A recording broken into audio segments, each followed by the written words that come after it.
네, 지금 굉장히 피곤하시죠? 막 피곤이 밀려오실 것 같아요. 한번 기지개 한번 쫙 펴볼까요? 이렇게. 네. 네.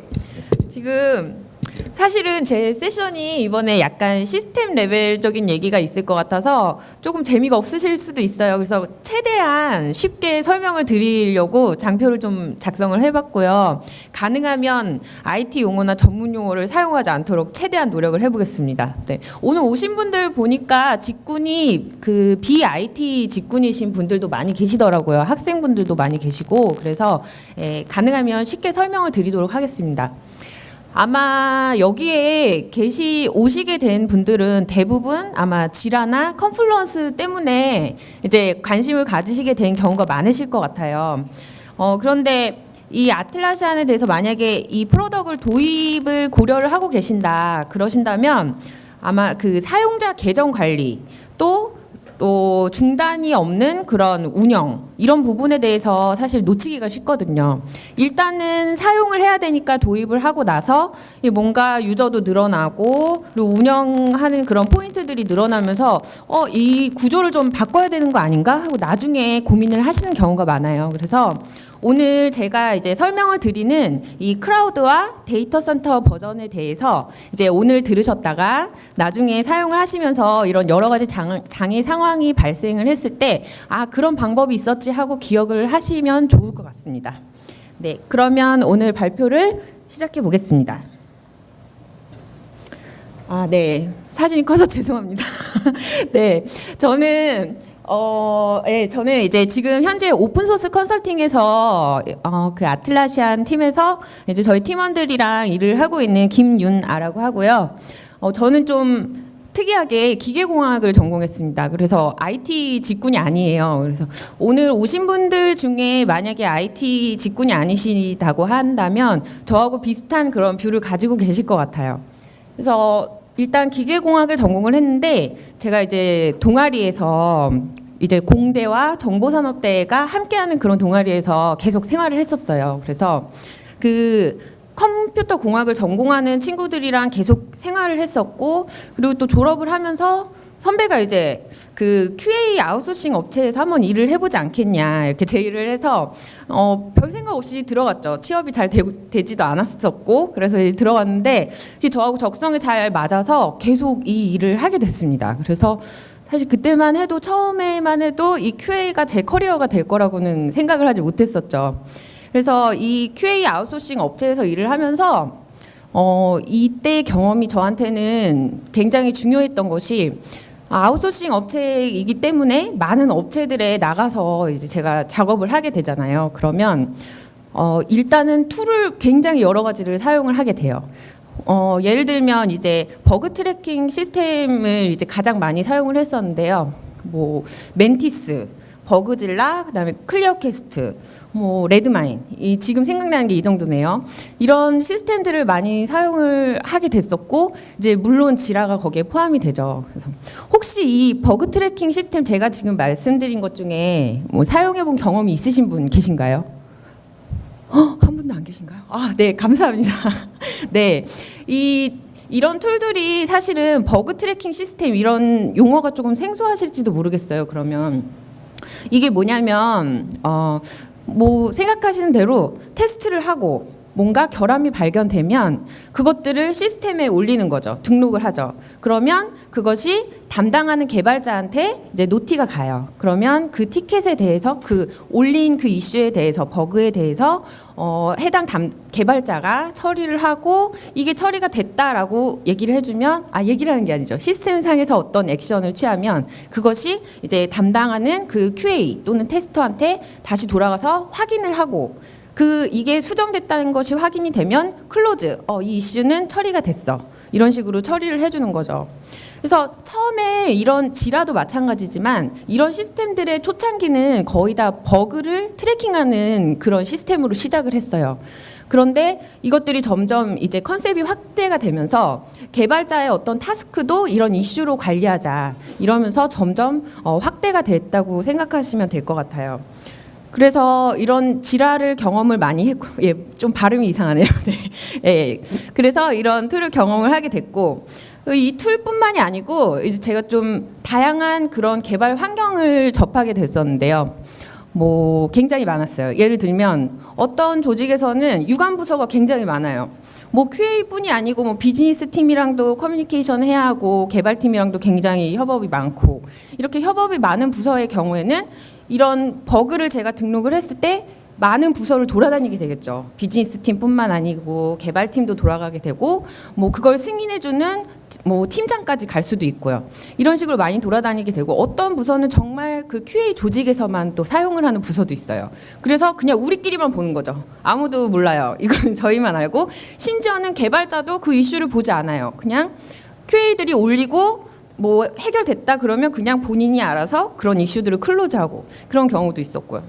또 어떤 경우에는 우리 그 전사의 어떤 프로세스를 한번 개선해 봐라, 이런 식으로 탑다운으로 지시가 내려오는 거죠. 그래서 저희가 이제 들어가면 밑에 이제 실제로 현업을 하시는 분들은 전혀 관심이 없어요. 전혀 관심이 없는데 이제 위에서 시키니까 어쩔 수 없이 지금 사용하고 있는 시스템이 훨씬 편한데 어쩔 수 없이 바꿔야 되고, 이런 경우도 있고요. 그리고 또 제일 많이 접했던 케이스는 비용이 이제 타이트한 거죠. 그래서 상용 툴은 쓸 수 없어, 무조건 오픈소스 무료로, 이렇게 이제 지시가 내려오는 경우도 있어요. 그러면 이제 지금 말씀드렸던 그런 툴 중에 이제 무료 툴들을 적용을 하게 되는 거죠. 그래서 이런 굉장히 많은 케이스들을 접하게 됐었는데요. 제가 이렇게 지라를 접하게 되면서 지라가 굉장히 유연하고 매력적이라는 느낌을 가지고는 있었지만 뭐 확실히 알 수는 없었어요, 그 당시에는. 그러다가 이제 제가 그 모바일 커머스 본부의 QA팀에 이제 들어가게 되면서 그 팀에서도 지라를 사용하고 있었고, 그리고 이제 저희 팀에서 이때 제가 맡았던 롤이 지라를 저희 본부에서 전체로 사용을 하고 있었는데, 제가 이제 QA팀 소속이다 보니까 저희 팀에서 이 지라 어드민을 하게 됐어요. 그리고 제가 그 당시에 운이 나쁘다고 생각했는데 제가 어드민을 담당을 하게 됐었고요. 그래서 지라 어드민을 하게 되면서 굉장히 좀 잡다한 업무들이 많이 생겼죠. 왜냐하면 이걸 주된 롤로 가져가진 않거든요. 보통 다른 업무에 플러스로 수행을 하게 되기 때문에. 그래서 제가 지라 어드민을 하면서 이제 그때 실제로 했던 업무는요, 일단 권한에 대한 요청이에요. 그래서 뭐 사용자가 뭐 새로 입사한 사람에 대해서 뭐 추가를 해달라, 뭐 다른 부서로 이동을 하면 뭐 권한 그룹을 변경해 달라, 그리고 뭐 퇴사한 경우에는 디액티브를 시켜달라, 이런 요청들이 저한테 들어오게 됐고요. 이때 당시에 그 미국 지사가 막 확장을 하던 시기여서 굉장히 요청이 많이 들어왔었어요. 그것도 새벽에 긴급한 건으로 지금 당장 추가해줘라는 건들이 되게 많아서 제가 밤에 업무를 많이 수행했던 기억이 있고요. 그리고 이런 업무 말고도 이제 대시보드, 이제 리포팅을 위한 그런 대시보드를 제가 구성을 하고 그걸 가지고 또 실제로 보고를 수행을 하고, 이런 업무도 제가 수행을 했었고요. 그래서 이런 것들이 사실 시간이 많이 걸리진 않는데 좀 많이 번거롭죠. 번거롭고 귀찮고 그런 일들이 많았고, 또 대시보드 같은 경우는 제가 리포팅을 위해서 구성을 해놨는데 실제로 리포팅을 할 때는 그 대시보드를 그대로 가져다가 쓰기가 굉장히 힘들었어요. 왜냐하면 원하시는 게 항상 바뀌니까. 어떨 때는 나 그 일주일 동안 응답이 없고 처리하지 않는 이슈들을 좀 보여줘. 그리고 그 담당자가 누군지도 알려줘. 이런 식으로 뭐 말씀을 하실 때도 있고요. 또 어떨 때는 지금 현재 각각의 프로젝트마다 등록된 이슈의 개수가 어떻게 되지? 이런 것들을 좀 보여줘. 이렇게 말씀하실 때도 있고요. 그러면 그때그때마다 이제 그런 어떤 필터라고 하는데, 이제 조금 있다가 아마 세션을 들으시면 그때 이제 얘기가 나올지도 모르겠어요. 그런 여러 가지 검색 조건들을 설정을 해서 이슈들을 뽑아내고 그것들을 엑셀로 다시 옮겨요. 그래서 엑셀의 그 리스트를 다시 보고서 양식에 또 집어넣고, 이런 작업들을 일주일에 한 번씩 매번 수행을 했었어요. 그래서 지금 저희가 포커싱을 하는 부분은, 저희가 이제 지금 업무를 수행하면서는 그런 좀 쓸데없는 그런 공수를 좀 줄여드리는데 좀 포커싱을 맞추고 있습니다. 네, 그리고 이제 좀 전에 설명을 들으셨던 컨플런스 같은 경우에도 저희가 도입을 그때 당시에 하게 됐는데요. 사실 그때만 해도 컨플런스에 대해서 굉장히 파워풀하다 이렇게 느끼지는 못했어요. 왜냐하면 그냥 얼핏 봤을 때는 빈 페이지들을 내가 그냥 구성하고 글 적고 뭐 파일 공유하고 뭐 이 정도 아닌가 이렇게 느꼈기 때문에 그 당시에는 잘 몰랐던 것 같아요, 제가. 그러다가 제가 실제로 이 컨플런스가 정말 유용하구나라고 느끼게 된 거는 사실은 이 지금 회사인 오픈소스 컨설팅에 입사하게 되면서예요. 그러니까 실제로 고객분들께서 여러 가지 문의를 주시고 그리고 그거에 대해서 저희가 또 스터디를 하고 하면서 아, 이게 정말 많은 기능을 가지고 있고 유용하구나라는 거를 좀 알게 된 것 같습니다. 그래서 저희가 이 지금 제가 이러이러한 커리어 패스를 지나서 지금 현재 오픈소스 컨설팅에서 일을 하고 있고요. 그래서 저희 팀은 현재 이제 마케팅 부서, 세일즈 부서, 그리고 개발자, 그리고 서포트 하는 분들이 있고요. 제가 이제 매니징을 담당하고 있습니다. 그래서 간단히 이제 저희 회사에 대해서 간단히 말씀을 드리면 저희는 아틀라시안 툴반 담당을 하고 있지는 않고요. 인프라하고 미들웨어 쪽까지 굵직한 부서들이 있습니다. 그래서 그중에 이제 제가 아틀라시안 프로덕을 맡고 있는 거고요.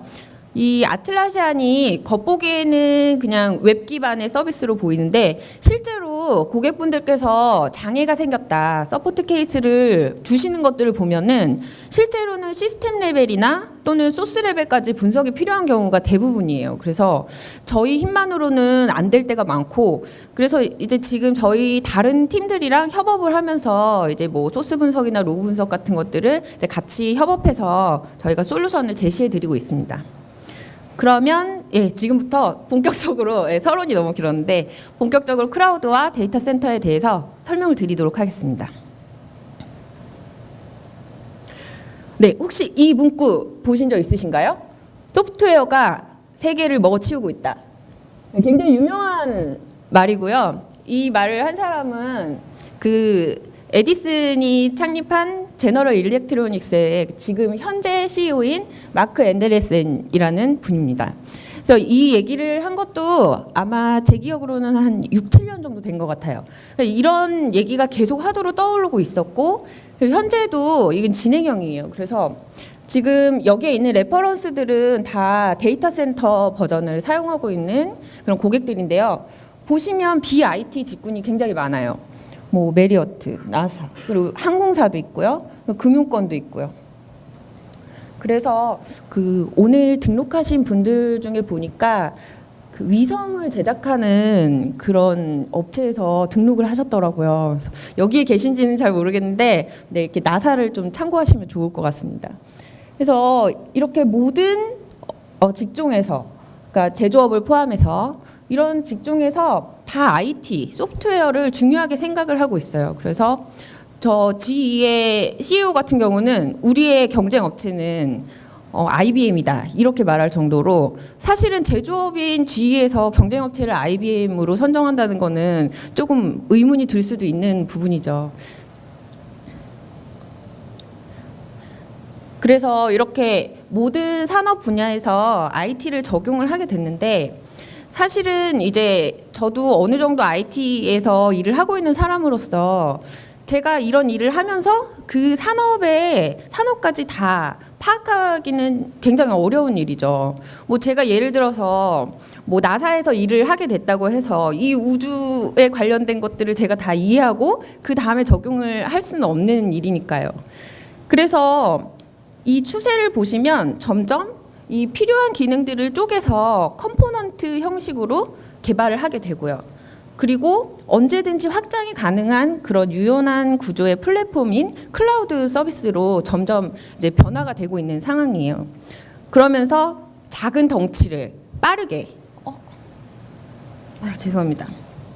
네, 작은 덩치를 빠르게 구현하는 그런 기법들이 많이 나오고 있고요.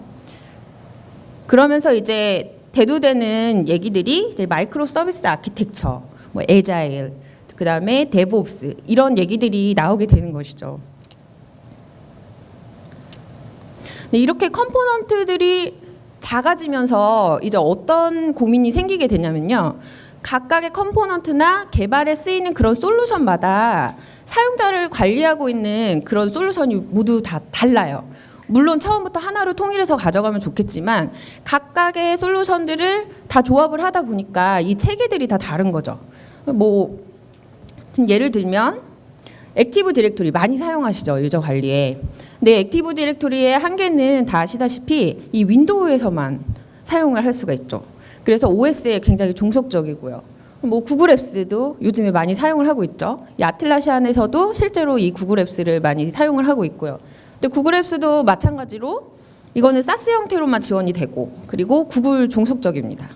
근데 이런 한계들이 많이 있다 보니까 이것들을 하나로 묶을 수 있을까? 이런 생각을 하기도 하고 또는 그러면 이런 게 없다면 한번 직접 만들어 볼까? 이런 생각도 하시죠. 그런데 이 부분에 대해서 이미 아틀라시안에서 솔루션이 나와 있습니다. 네, 오늘 설명드리게 된 이 크라우드라는 제품입니다.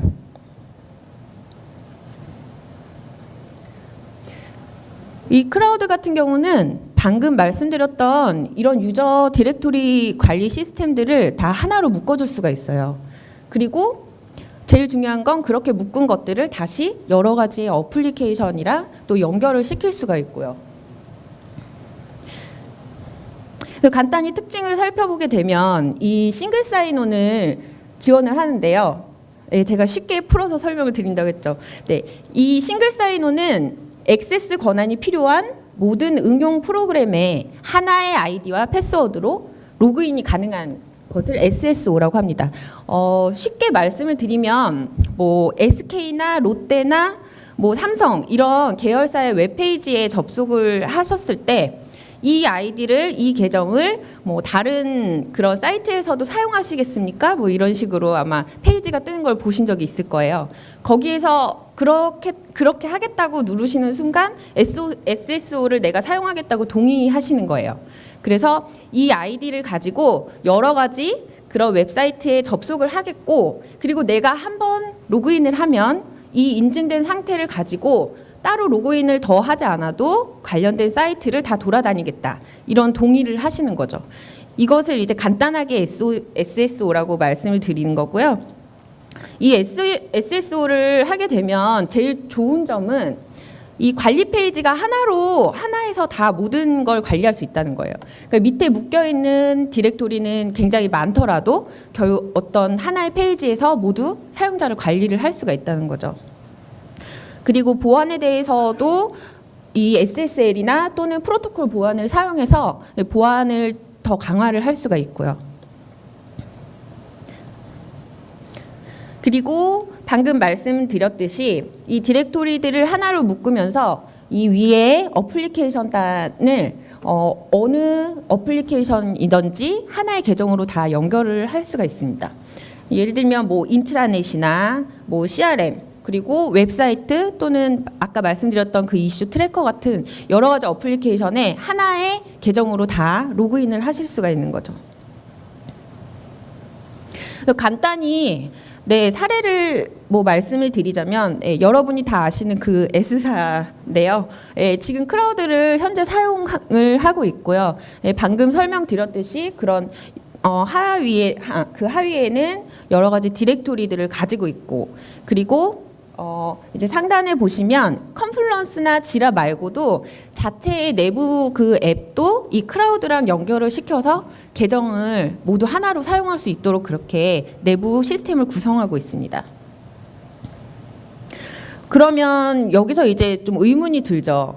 이 크라우드에만 접속하면 모든 어플리케이션에 다 내가 접근이 가능한데 그럼 그 하나의 크라우드가 만약에 운영이 중단되면 어떻게 될까요? 좀 걱정이 되실 거예요, 아마. 그럼 당연히 그 물려있는 그 어플리케이션들에 접속을 할 수가 없습니다. 이쯤 되면 괜히 크라우드를 사용해서 이 크라우드를 사용을 안 했으면 그냥 요 하나의 어플리케이션만 접근이 안 될 텐데 이걸 사용해서 모든 게 다 접근이 불가능하게 됐네 이렇게 생각하실 수도 있죠. 그래서 이제 여기서 저희가 운영이 중단된다는 거에 대해서 한번 고민을 해봐야 돼요. 그러면 무조건 운영이 중단되면 안 좋은 것인가? 그렇지는 않습니다. 그러니까 제일 중요한 부분은 지금 계획되지 않은, 예상하지 못한 중단 상황이 저희한테는 굉장히 큰 리스크인 거죠. 계획된 다운타임에 대해서는 그러니까 미리 예고를 하면 되죠. 네, 공지 많이 보셨죠? 뭐 사이트에 뭐 며칠 몇 시부터 몇 시까지 운영이 중단됩니다. 이렇게 하면 이제 그 유저들이 마음의 준비를 할 수가 있죠. 근데 이런 여러 가지 이유로 뭐 데이터베이스나 스토리지나 서버 자체의 어떤 하드웨어적인 결함일 수도 있고요. 또 뭐 바이러스가 뭐 침투를 해서 네트워크 장애가 있을 수도 있고요.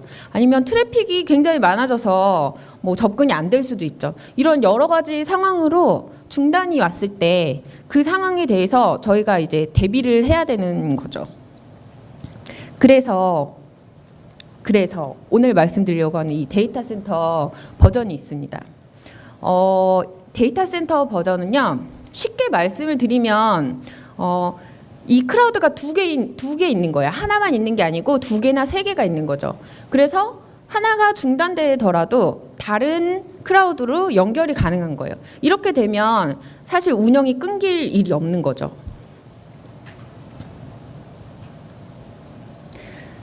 그래서 이 아틀라시안에서는 크라우드 말고도 그 ALM의 중요한 여러 가지 프로덕트에 대해서 이 데이터 센터 버전을 마련을 해두고 있어요.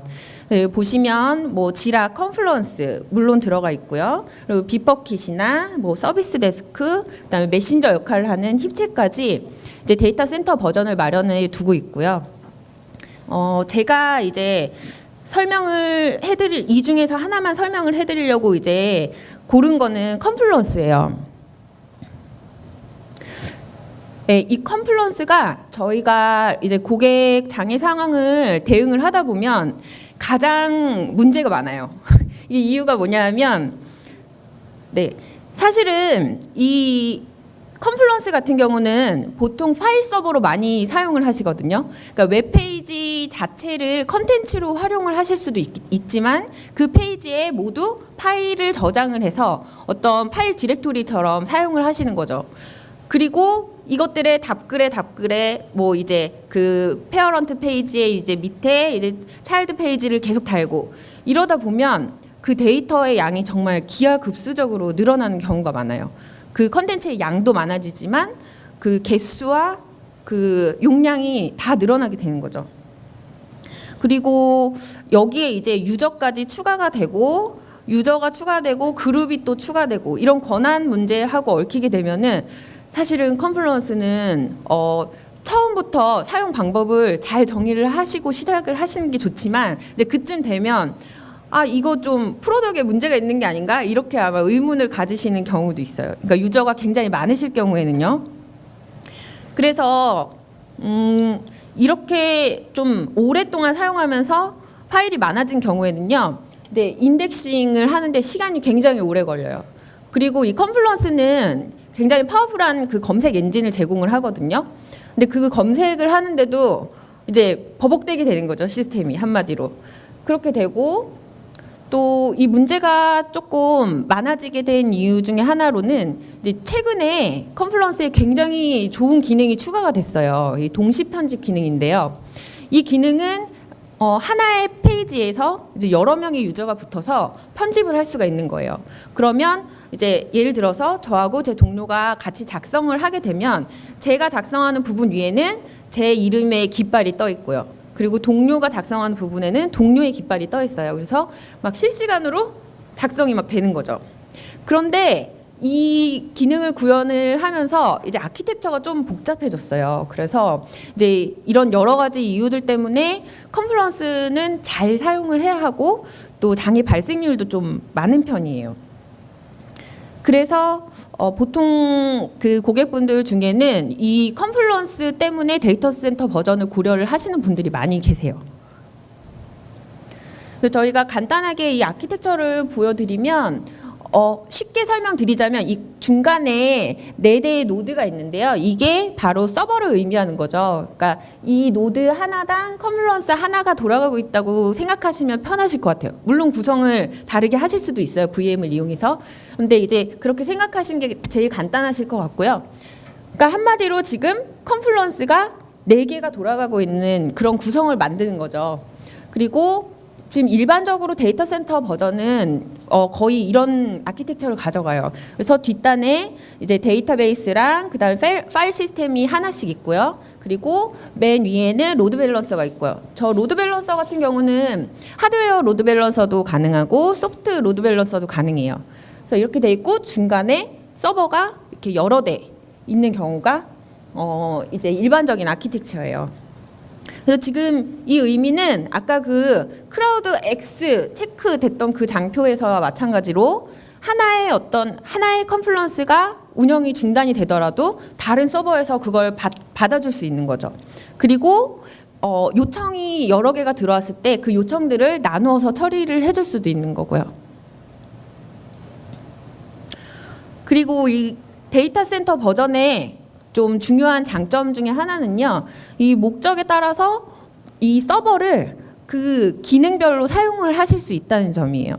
지금 이 장표에는 대표적으로 API 노드, 뭐 일반 노드, 관리자 노드, 파워 유저 노드 이런 식으로 나눠져 있는데요. 저희 데이터 센터 버전을 구축을 해드리면서 저희가 받았던 요청 중에 하나가 이 관리자 노드를 설정을 해달라는 부분이었어요. 그러니까 본인이 어드민으로서 나만 들어가서 나만 설정할 수 있는 그런 노드를 하나 만들고 싶다. 그런 요청이 있으셔서 저희가 이 부분을 설정을 해드렸는데요. 이 부분은 로드 밸런서 쪽에서 패스를 이제 설정을 해주면서 이제 요청이 들어오면 바로 분산을 시켜서 뿌려주는 형태로 구현이 가능합니다. 제가 조금 첨언을 드리자면 이렇게 사용을 했을 때의 장점을 말씀을 드린다면 그런 것이죠. 예를 들면 블랙 프라이데이 같은 때에 보면 구매가 굉장히 몰리잖아요. 그에 비해서 뭐 어드민이나 아니면 뭐 내부 직원들의 관리 페이지 같은 것들은 아마 트래픽이 비슷할 거예요. 그러면 그때만 뭔가 좀 서버를 늘려볼까라고 생각을 하실 수 있는데, 만약에 이렇게 기능별로 나눠서 구매 관련된 서버만 하나가 따로 있다. 그렇게 한다면 구매 관련된 서버 하나만 더 붙이면 되는 거죠. 그러니까 전체가 1000이라고 한다면 제가 이 기능을 좀 더 강하기 위해서 1000 전체를 고려할 필요 없이 이 구매에 담당하는 그 10만큼의 서버에 대한 가용성만 제가 고려를 하면 된다는 점이에요. 좀 설명이 좀 어려우시죠? 네, 궁금하시면 좀 이따가 저희 부스로 오시면 됩니다. 네, 그래서 뭐 이런 경우에 비싼 서버를 1000을 고려해서 비싼 서버를 구매하지 않고 필요한 그 용량의 서버만을 고려를 하면 된다. 그런 장점이 있다고 말씀드릴 수 있습니다. 네, 그러면 이제 실제로 저희가 그 VM 환경 위에 데이터 센터 버전을 자동으로 구축을 하는 지금 데모 동영상을 좀 간단히 보여드리도록 하겠습니다.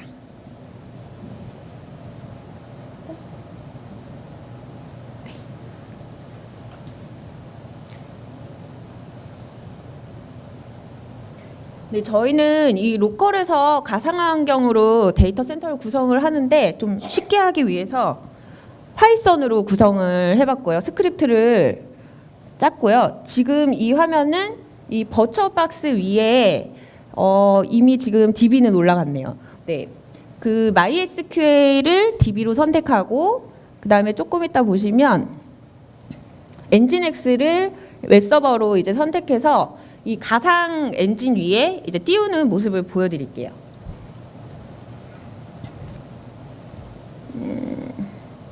네, 지금 보시면 엔진X가 올라간 걸 보실 수 있고 위에 이제 MySQL이 떠 있죠. 그리고 이 두 가지 서버가 설치가 되고 나면 컨플런스가 자동으로 올라갑니다. 지금 다 자동으로 올라가고 있는 상황이에요.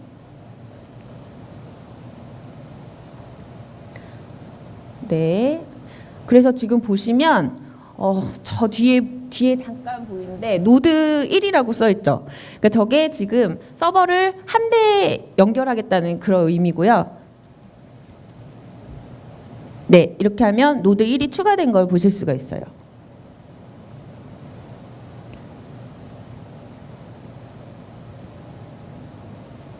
네, 지금 컨플런스가 올라가고 있는 모습이고요. 네, 오래 걸려서 생략했습니다. 네, 이렇게 컨플루언스가 올라오고 나면 이런 뭐 선택하는 화면이 나타나요. 근데 만약에 앞으로 지라나 컨플루언스를 이제 도입을 하시게 되면 이 라이센스라는 용어를 굉장히 많이 접하시게 될 텐데요. 일단 아틀라시안에서는 이 트라이얼 라이센스를 굉장히 이렇게 편하게 발급받을 수 있도록 제공을 하고 있어요. 보시면 위에는 트라이얼이고 밑에는 프로덕션인데요. 밑에 이 프로덕션을 선택하셔야 그 아까 저희가 DB로 MySQL을 선택을 했었잖아요. 그 DB를 이제 여기에 붙일 수가 있어요. 트라이얼로 하면 자체적으로 내장된 임베디드 그 DB가 설치가 되기 때문에 이제 이렇게 밑에 거를 선택을 해주시고요. 그리고 이 애드온을 설치하겠냐 하는 화면이 나타나는데 이 두 가지 컨플루언스 퀘스천과 컨플루언스 팀 캘린더는 이제 자체적으로 이제 들어있기 때문에 여기서 선택하시면 디폴트로 이제 설치를 하실 수가 있어요. 그리고 네, 선택을 하지 않고 그냥 넥스트로 넘어갔고요. 지금 이 라이센스 키 화면이 나타나는데 여기서 보시면 밑에 평가 라이센스, 평가판 라이센스를 받겠냐는 링크가 보이실 거예요. 이 부분을 클릭을 하시면 네, 이 라이센스 발급하는 페이지로 이동을 합니다. 네, 그러면 여기서 발급을 받아서 붙여놓고요. 그러면 이제 실제로 클러스터를 이제 추가하는 화면으로 왔습니다. 이 저 네임은 예, 좋아하시는 이름으로 선택하시면 되고요. 그리고 이 쉐어드홈 디렉토리는 이제 본인이 어떤 디렉토리를 공유 폴더로 사용할 건지 그냥 본인이 가지고 계신 디렉토리 중에 경로를 하나 적어주시면 돼요. 저희는 미리 설정을 해놓은 쉐어드홈이라는 그런 디렉토리로 이제 적어 넣었고요. 지금 이거는 처음에 VM을 설치를 할 때 이제 지정해준 그 IP를 선택을 해줬고, 이거는 대부분 TCP IP를 선택하시면 됩니다. 그리고 이 밑에 부분이 지금은 첫 번째 노드를 설치하고 있는 거기 때문에 노드 IP를 하나만 적어주시면 되는데요. 두 번째나 세 번째나 네 번째를 하실 때는 기존에 존재하는 그 서버들 주소까지 다 한 번에 적어주셔야 하나로 묶어줍니다. 네, 이렇게 적고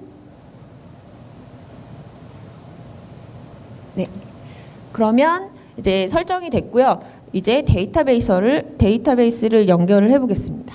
그럼 아까 저희가 MySQL로 설치를 했으니까요. 이 종류를 MySQL이라고 하고 네, 그리고 여기에 주소하고 계정이랑 스키마를 적어주면 됩니다.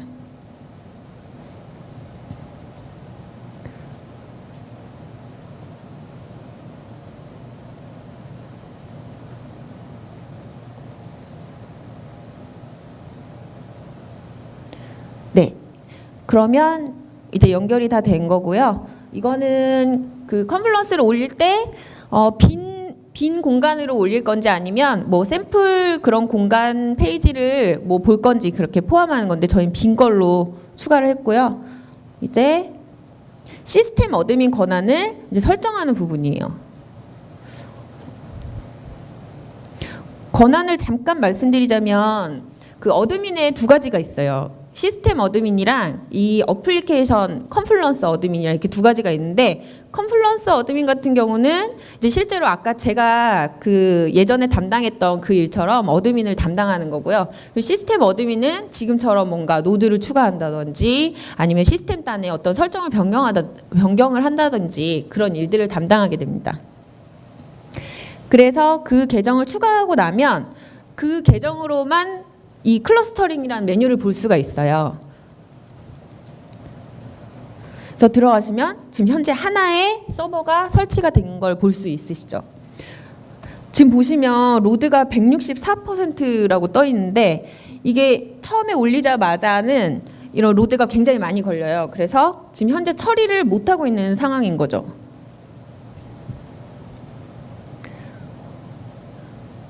네, 이렇게 굳이 못하고 있다는 걸 보여드리려고. 네, 이렇게 돼 있고 이제 뒷부분은 앞부분처럼 노드 이제 하나가 추가가 됐으니까 이제 두 번째, 세 번째, 네 번째도 추가를 하는 부분이에요. 그래서 제가 조금 빨리 넘겨볼게요. 네. 여기 보시면 두 번째 노드가 추가가 돼서 지금 현재 보시면 이제 40%랑 8%로 나눠서 지금 로드를 가지고 가고 있는 걸 보실 수 있죠. 그리고 네. 보시면 이제 4개까지 저희가 붙인 모습인데요. 보시면 이제 3번, 4번을 저희가 동시에 올려서 보시면 지금 로드가 3, 4번에만 많이 걸려 있는 걸 보실 수 있을 거예요. 그래서 막 띄운 그 서버에는 이제 그 로드가 좀 많이 걸리게 됩니다. 네.